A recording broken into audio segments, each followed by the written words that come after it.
In this Warmaster battle report, the forces of the Dark Elves will take on the Empire at 3,000 points in a custom-made scenario. Our battlefield is set up with terrain to represent a typical Empire village surrounded by farmland. In this game, the Dark Elves have sailed upriver to raid the Empire heartland. The Empire will deploy a small force to defend the village, while the remainder of their army will enter the board from the 4 roadways, by making a dice roll each turn to see how many of their troops they may deploy. Meanwhile, the Dark Elves will have control of their entire 3,000 point army. 4 objective markers are placed on the Empire player's side of the board, and these represent key strategic locations that the Dark Elves are trying to take and hold.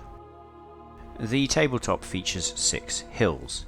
Hills are open terrain, they block line of sight, and they grant defended status to infantry or artillery which are positioned higher up the slope than the enemy.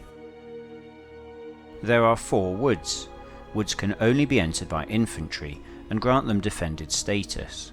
Woods are dense terrain, so impose a -1 command penalty to units within them.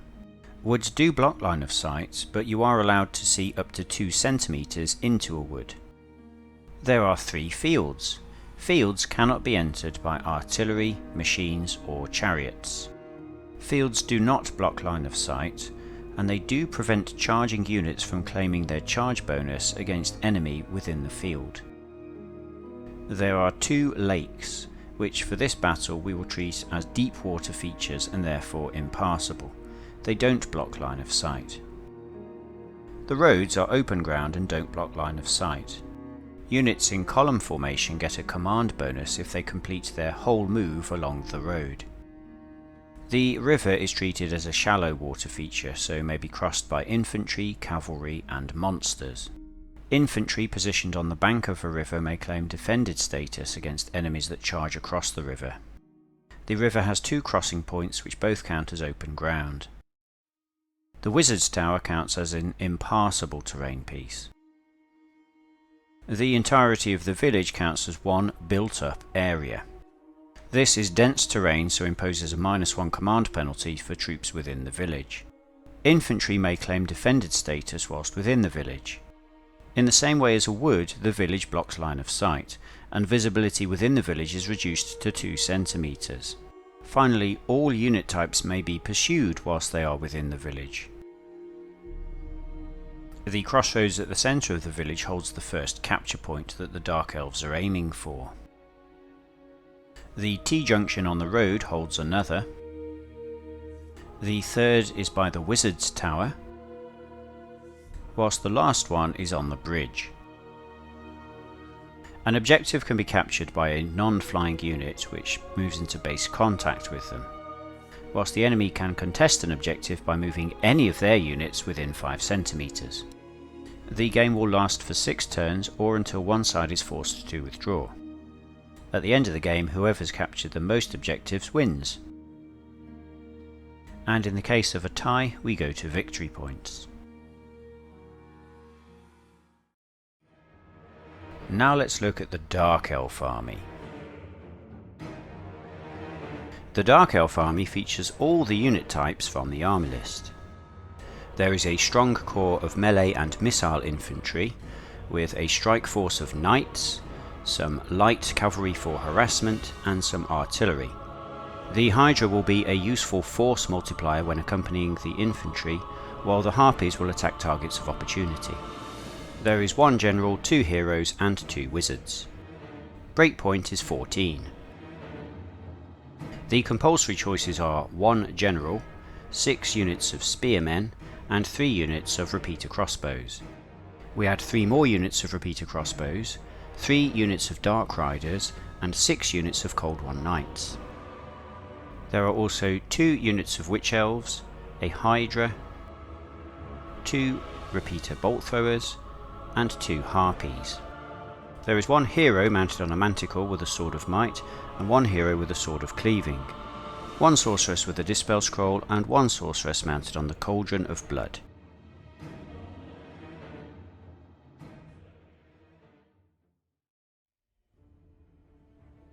Next, the Empire Army. I picked this Empire Army without knowing what scenario we would be playing. It is quite similar to the Dark Elf Army in that it features a lot of core infantry and missile troops, a large strike force of knights, some light cavalry, some artillery, and a steam tank. We have a general, 3 heroes and 3 wizards, and a scattering of magic items. The breakpoint is 16. In this scenario, the Empire have to deploy 1,000 points of their army within the village before the Dark Elves deploy. I decide to deploy the bulk of my infantry in the defendable terrain. We have 6 units of halberdiers and 6 units of crossbowmen. We also place the 3 cannon and the Hellblaster to cover the lines of attack. To command this force, I deploy 2 wizards in the village, one with the Scroll of Dispelling and one with a Ring of Magic. The rest of the army is divided into roughly 500 point blocks. Each turn there is a random chance that one of these 500 point relief forces will arrive on one of the roadways on the Empire side of the board. The first relief force is commanded by the General and features 2 units of knights and a unit of pistoliers with the banner of shielding. The second relief force is led by a hero on a griffin with a sword of might, and also has 2 units of knights and 1 unit of pistoliers. The third relief force features 2 units of crossbows, a unit of halberdiers, a unit of flagellants, the steam tank, a hero, and a wizard. The fourth relief force features 4 units of knights and a hero.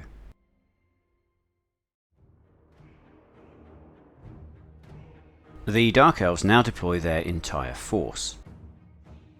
They will have to move quickly to capture the objectives before the Empire relief columns show up. So let's go to the Dark Elf General to hear his views on deployment and strategy. So on my right flank I've got the 2 units of Dark Riders and 2 units of Coldwood Knights led by a hero on a manticore with Sword of Might. The intention with them is to push up, contest the objective near to the lake, and basically they'll take on whatever comes in from the 2 roads on Ian's left flank. I've then got a brigade of 2 repeater crossbowmen with 2 spearmen. They're under the command of a Dark Elf sorceress and a cauldron of blood. And there's also some harpies and a repeater bolt thrower unit supporting them. They're going to push up into the centre to attack the hill with the Wizard's Tower on it. In my centre I've got my Dark Elf General. Should have had the Sceptre of Sovereignty, but I forgot it.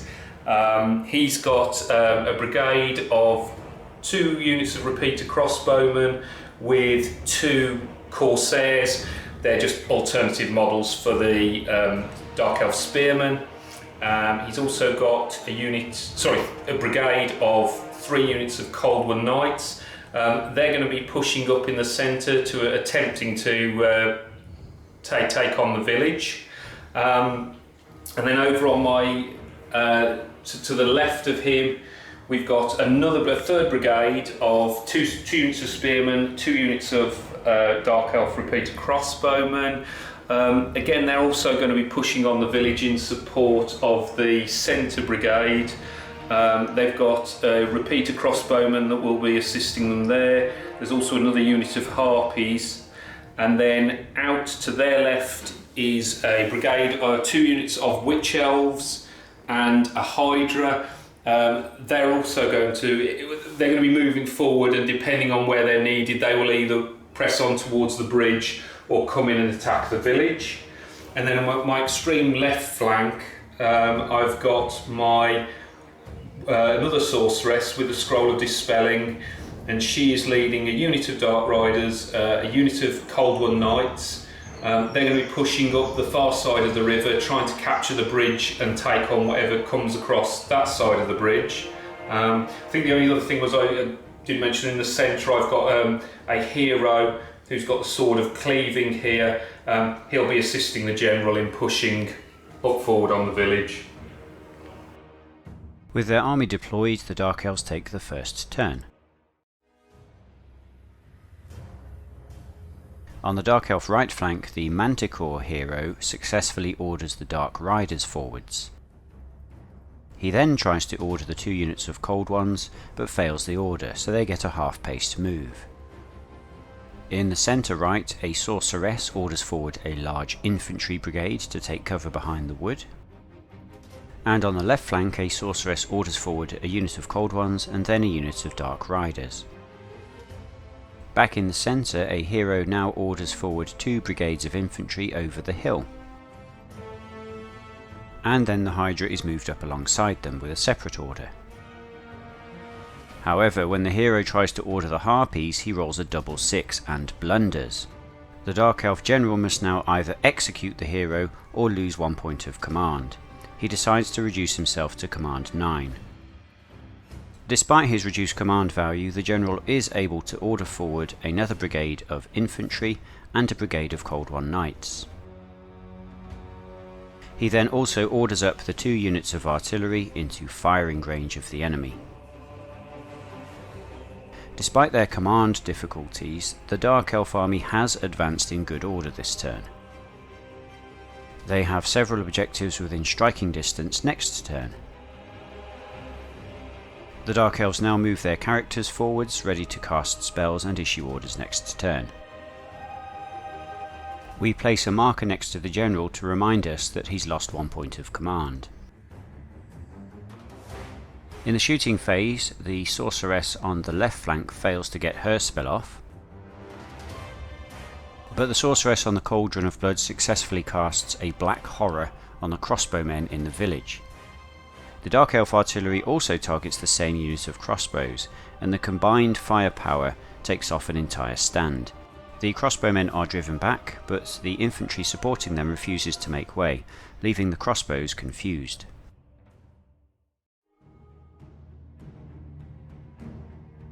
On the Empire's first turn, we make a roll for each of our relief forces, and on the roll of a 6 they will appear at one of the 4 entry points on the road. On this occasion, no relief forces arrive, so the remaining troops in the village decide not to move. The 2 wizards then move out of the village ready to cast spells.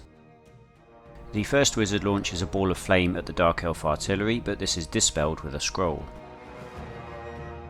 As the first spell was dispelled, the second wizard may cast the same spell at the same target, and he succeeds as well, but the ball of flame causes no damage. The units of cannon in the village now start to target the visible units of infantry.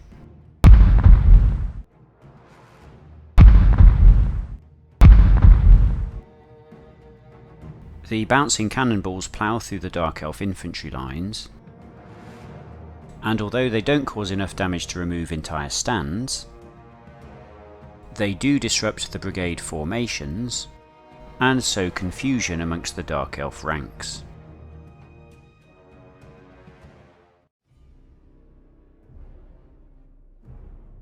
At the start of their second turn on the Dark Elves' left flank, the Sorceress orders up a unit of Cold Ones to guard the approach to the bridge. She then orders up a unit of Dark Riders to try and capture the objective, but their second order fails. On the right flank, the Manticore hero manages to roll a blunder for his first order. Instead of executing this valuable hero, the general decides to lose another point of command. In the centre, a Sorceress successfully orders up an infantry brigade through the woods, and also orders up a unit of artillery to keep up the pressure on the village. A Dark Elf hero then orders up 2 units of Witch Elves in a double order move to charge the defenders in the village. He then repeats his success and sends the Hydra in to join them. The cannon and crossbows stand and shoot, but can only manage 2 hits on the Witch Elves. The hero then redresses the battle lines from the disrupted units that were shot by cannons last turn. With his reduced command value of 8, the Dark Elf general fails to get the rest of the Dark Elf units moving. In the shooting phase, the Dark Elf artillery pours fire into the crossbows and removes the unit. In close combat, the Witch Elves and Hydra slaughter the defended crossbowmen and force the supporting halberdiers to retreat. As the cannon were also fighting in this combat, they retreat and are destroyed. The Dark Elf units then pursue the retreating halberdiers. The pursuit move of the Witch Elves actually brings a second unit of halberdiers into the second round of combat through incidental contact, corner to corner. The Witch Elves and Hydra again win the combat, forcing the surviving halberdier stands to retreat once more. This disrupts the Empire lines as the retreating halberdier unit forces cannon and other infantry to make way. The Witch Elf stands which can pursue the retreating halberdiers must do so, whilst the remaining Witch Elves and the Hydra, which can no longer draw line of sight to their enemy, have to fall back in good order. At the end of their second turn, the Dark Elves have made a successful assault on the village, but they are still yet to capture an objective. Can the Empire now capitalise on the Dark Elves' lack of momentum?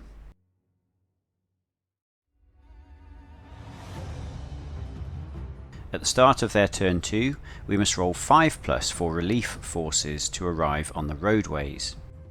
We managed to roll a 5 for the roadway nearest the bridge objective and deploy the relief force composed of the Griffin Rider, Knights and Pistoliers. In the village, the disrupted Empire units try to rearrange their formation, but due to the dense terrain and enemy presence, the orders fail. But on the right flank, the Griffin hero successfully orders his cavalry brigade to charge the Cold One Knights. In the shooting phase, cannon, crossbows and a wizard shoot at the Hydra, but just fail to kill it. The other surviving cannon unit targets the Dark Elf infantry in the woods and causes minor damage. The Hydra is driven back and successfully confused, and likewise the infantry is also driven back through the woods and also confused. In combat, the frenzied Witch Elves have to direct the majority of their attacks against the single stand unit of halberdiers, which only has 2 hits left. Although the Witch Elves do cause some damage to the unit of 3 halberdiers as well, because most of their killing power has been wasted cutting down the single stand, the halberdiers actually win the combat, mainly thanks to their support. The Witch Elves have to retreat and are pursued by the surviving halberdiers, who cut them down. The halberdiers then fall back in good order, having successfully defended the village this turn. The Knights, aided by the Griffin Rider, managed to beat the Cold Ones in close combat, taking only minor casualties in return. An undamaged unit of Knights then decides to pursue, accompanied by the Griffin. The Cold Ones are destroyed for no losses to the Knights, and the Knights then make an advance move into the Dark Riders. The Dark Riders also lose combat and must retreat. The Knights and the Griffin Rider then pursue the Dark Riders and cut them all down. Thanks to some very fortunate armour saves, the Knights have not lost a single stand. The victorious Knights then fall back in good order to rejoin their brigade and recoup their lost hits. So by the end of turn 2, the Empire have successfully repelled the Dark Elf aggression. However, neither side has captured an objective yet. Can the Dark Elves capitalise on their weight of numbers before more Empire relief troops arrive? The Dark Elves start their third turn by homing back a unit of Harpies towards a hero, and a second unit of Harpies towards a sorceress. The Manticore hero then orders the brigade of Dark Riders to move towards the objective on the crossroads. However, his order to the Cold One Knights fails, so they only get a half-paced move. The Harpies that home back to a hero now have line of sight to the flank of the cannon unit in the village. They charge. The cannons stand and shoot, causing 3 hits and removing a stand of Harpies. The same hero then orders the infantry brigade off the hill and up behind the Hydra. The sorceress orders the non-confused infantry out of the woods and towards the wizard's tower. Meanwhile, the general manages 2 orders on the Cold One Knights, bringing them into a more central position. In shooting, the Dark Elf artillery manage to destroy a stand of cannon, driving them back and confusing them. Nearby crossbowmen make way for the cannon and are also confused. In combat, despite their losses, the Harpies easily overwhelm the cannon, destroying the unit. They then decide to fall back in good order. At the start of their turn 3, Empire reinforcements will arrive on the roll of 4+. We are successful on the road near the T-junction objective and deploy the brigade of 4 knights. Likewise, we are also successful on the road nearest to the village and deploy the infantry and steam tank. We begin with the hero ordering the brigade of 4 knights, but he fails the order. They can only manage a half-pace move forwards towards the objective.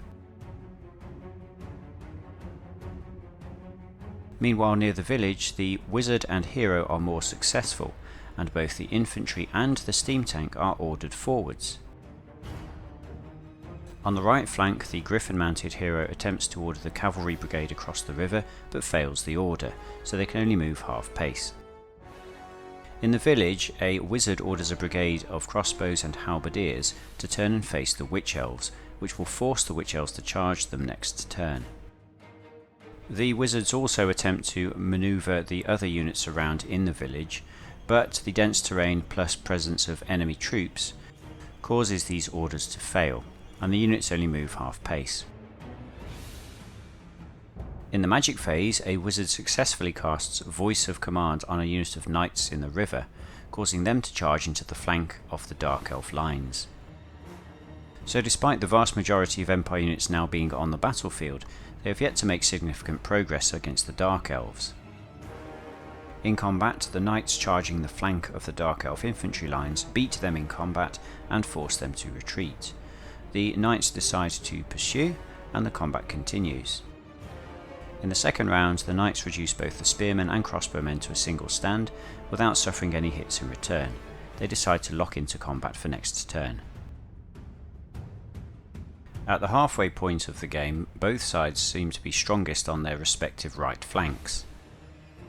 The Dark Elves know that the Empire are yet to deploy their remaining cavalry and general on the road next to the lake. And while the Empire have reinforced their positions and are threatening several objectives, neither side has claimed one.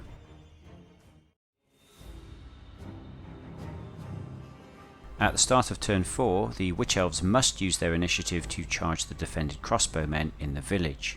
The crossbows stand and shoot, inflicting 1 hit. A Dark Elf sorceress successfully orders up a brigade of infantry onto the hill next to the Wizard's Tower, whilst a second brigade of infantry is ordered out of the woods and toward the village.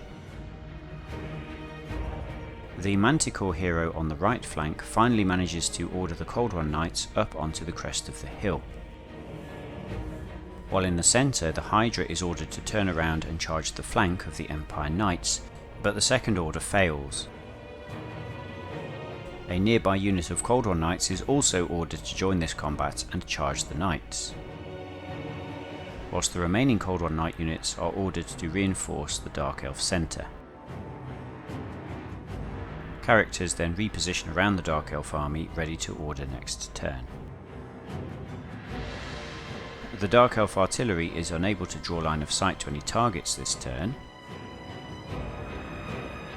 but a unit of Dark Elf crossbows manages to score a hit on a nearby unit of Empire Knights, driving them back and confusing them. In close combat, the Witch Elves fail to kill off a stand of crossbowmen and are in turn cut down. The crossbows and their supporting halberdiers then fall back in good order to set up a flank charge against the Harpies next turn. Elsewhere, the Empire Knights lose a stand to the charge of the Cold One Knights. However, the Empire inflict enough casualties on the Dark Elf infantry to actually draw the combat. The Knights fall back first, and then the Dark Elves.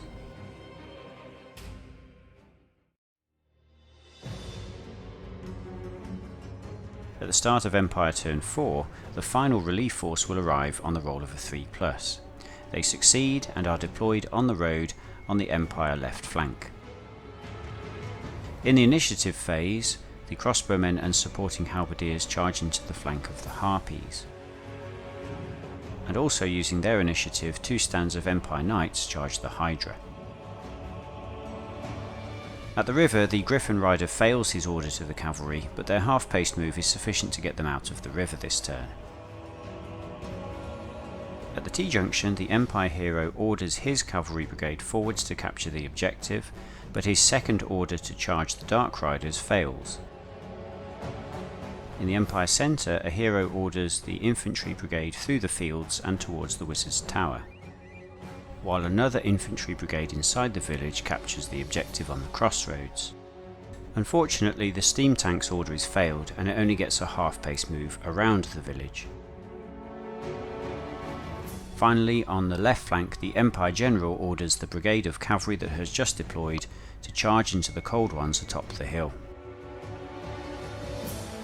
In the shooting phase, an Empire Wizard casts Voice of Command onto a unit of Empire Knights, moving them onto the bridge and capturing the objective.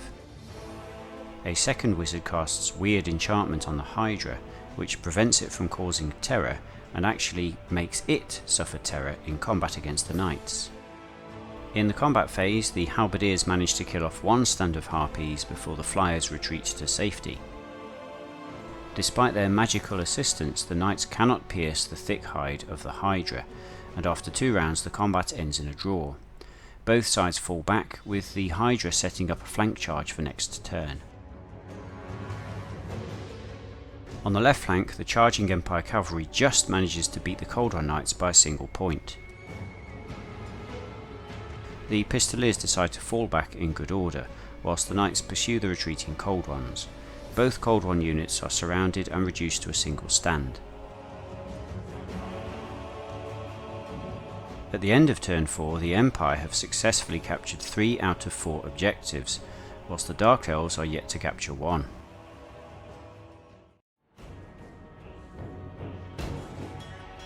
At the start of Dark Elf turn 5, the Hydra and a unit of Cold One Knights use their initiative to charge the remaining 2 stands of the Empire Knights. A brigade of Dark Elf infantry is then ordered down off the hill to move toward the village. At the T-junction, 2 units of Dark Riders evade away from the Empire Knights, and then 2 units of Cold Ones are ordered to charge them. A brigade of Dark Elf infantry is moved up to the Wizard's Tower and capture the objective. Dark Elf characters then move around the board, with the Manticore hero joining the Cold Ones fighting the Empire Knights. In shooting, the Dark Elf artillery plus crossbowmen inflict heavy losses on the Empire crossbowmen in the village. The crossbows are driven back, but the halberdiers refuse to make way, automatically confusing the crossbows. On the Empire left flank, 2 units of Dark Riders pour 12 shots into the Empire Pistoliers, removing a stand and driving them back to the top of the hill. The Pistoliers are confused. In combat, the Hydra and Cold One Knights finish off the Empire Knights. The Hydra falls back in good order to threaten the flank of some Empire Halberdiers in the village, while the Cold One Knights advance into the Pistoliers, who stand and shoot. The Cold Ones plus a hero with the Sword of Cleaving beat the Pistoliers and force them to retreat, but over 2 rounds of combat, both sides end up losing a stand. The Cold Ones are victorious and decide to pursue again and lock into combat. At the T-junction, the Cold One Knights plus Manticore cause heavy casualties to the Empire Knights. The Empire Knights retreat and are pursued, and over 2 rounds of combat, the engagement splits into 2 separate fights. Meanwhile on the hill, the Empire Knights finish off the last remaining Cold One Knights, then reposition to look for new targets.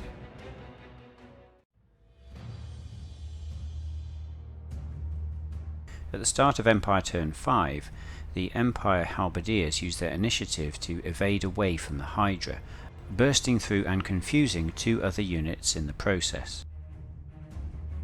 Another unit of Empire Knights use their initiative to charge the Cold Ones that are attacking their brethren at the T-junction. At the river, the Empire Knights abandon their objective on the bridge and initiative charge the Cold Ones. One unit of Empire Knights are ordered off the hill to charge the rear of the Cold Ones and Manticore, while another unit of Knights charges the flank of the Repeater Bolt Throwers. Near the Wizard's Tower, a brigade of infantry is ordered up to start threatening the Dark Elves' position. Meanwhile at the village, infantry shuffle around the objective whilst the steam tank draws a bead on the Hydra. The Griffin Rider then joins the combat with the Empire Knights and Cold Ones at the river, whilst the Empire General moves into the village to start ordering the troops more efficiently.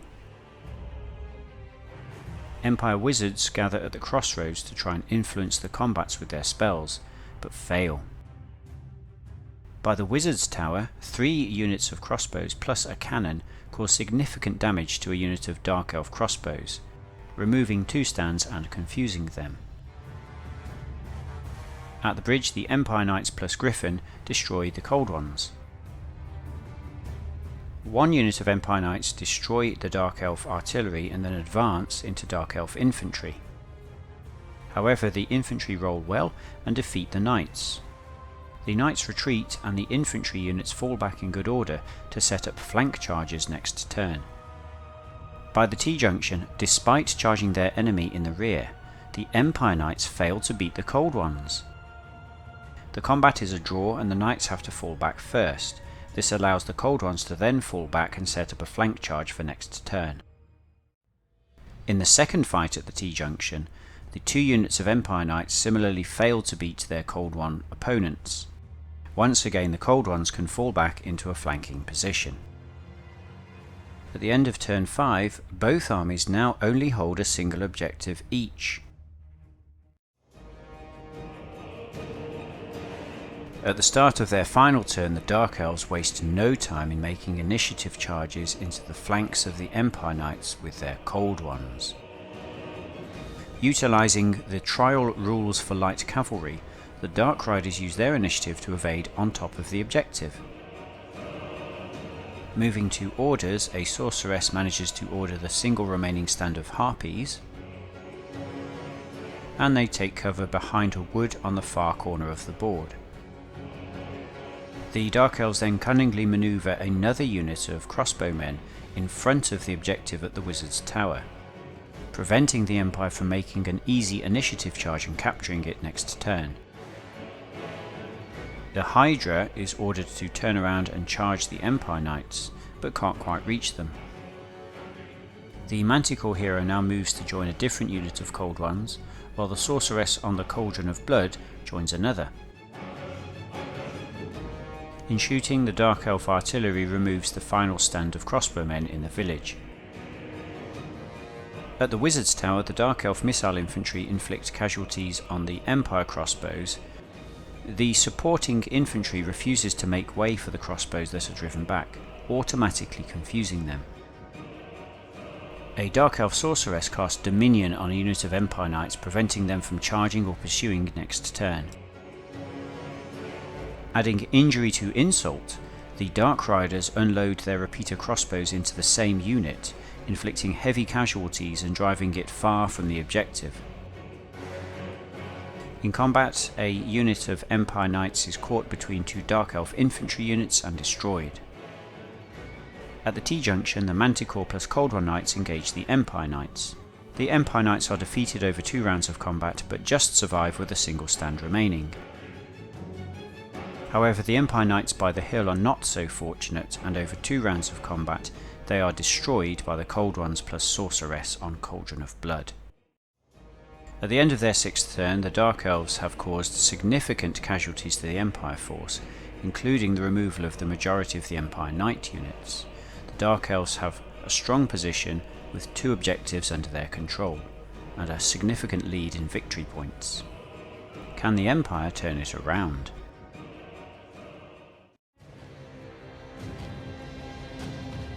In their final turn, the Empire realise they have insufficient tools to defeat the Dark Elves in close combat, whilst avoiding being broken themselves.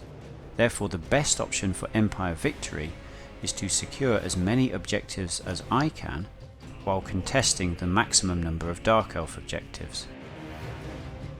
We begin by ordering the Empire Knights to retake the objective on the bridge. We then order a single stand of knights under the effects of a Dominion spell to move up and contest the Wizard's Tower. The Hellblaster, Steam Tank and Crossbows then move up to shoot at the Hydra. The remaining Pistoliers by the bridge also add their fire against the beast. Finally, the Empire Wizards move over in order to throw fireballs at the monster. In the shooting phase, all the combined firepower of the Empire army cannot kill the Hydra. Instead, it is driven back into the village and confused. In the combat phase, the remaining stand of Empire Knights fighting Cold Ones is killed off. And with that final roll of the dice, the game ends. As per the rules of the scenario, victory will go to the side that has captured the most objectives. The Empire hold the objective in the centre of the village. The Empire also hold the objective on the bridge. The Dark Elves hold the objective at the T-junction, whilst the single stand of brave Empire Knights contests the objective at the Wizard's Tower. Therefore, the Empire can claim victory as they have secured 2 objectives to the Dark Elves 1.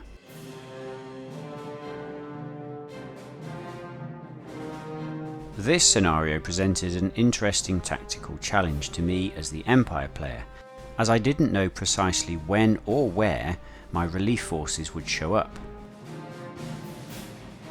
Although my army did have some early successes, capturing 3 out of 4 objectives by turn 4, the Dark Elves managed to really turn things around in the latter part of the game, inflicting serious damage to my knightly relief force. By the end of the game, both my Empire army and the Dark Elf army were within 3 units of reaching breakpoint. And had it gone to victory points, the Dark Elves were definitely ahead. The objective markers gave us focal points around the battlefield upon which our armies could clash. And the high number of defendable terrain pieces on this battlefield gave the infantry a tactical role. The village did prove a double-edged sword, as although it granted my infantry defended status, it did block their line of sight and it imposed the -1 command penalty, which combined to mean that for the most part of the battle my infantry just sat around waiting for the elves to come to them. Ultimately, it was my decision to play this scenario rather than try and break the enemy, which gave me victory on the last turn. But let's now hear from the Dark Elf General to see how he thought the battle went. So, summing up my thoughts on the game, on the whole I was reasonably happy with the way the Dark Elves played and the way the battle went. On my right flank, I sort of got my initial Dark Riders and Cold Ones got overwhelmed when the two reserve units came on. I was heavily outnumbered cavalry wise and my Cold Ones got rolled back. But when I dragged in my other 2 Cold One units from the centre, they managed to turn the game for me, and I was able to lap round the flank of the brigade of 4 and roll them up. There was some nice evading from the Dark Riders, which allowed me to, because you can evade in any direction, it allowed me to get round the back of things and with their double shots at half range, they can actually kick out a fair bit of damage. So yeah, combination of the Cold Ones and the Dark Riders managed to sort of turn my right flank for me. In the centre, I think the infantry pretty much did what I intended it to, marched up to the hill, held the hill, holding the objective there, and just basically keeping everything back by shooting it, ideally with a double shot, just to keep Ian's troops away from that objective as much as I could. It was ultimately that objective that being contested that cost me the game, but on the whole I think it went pretty well there.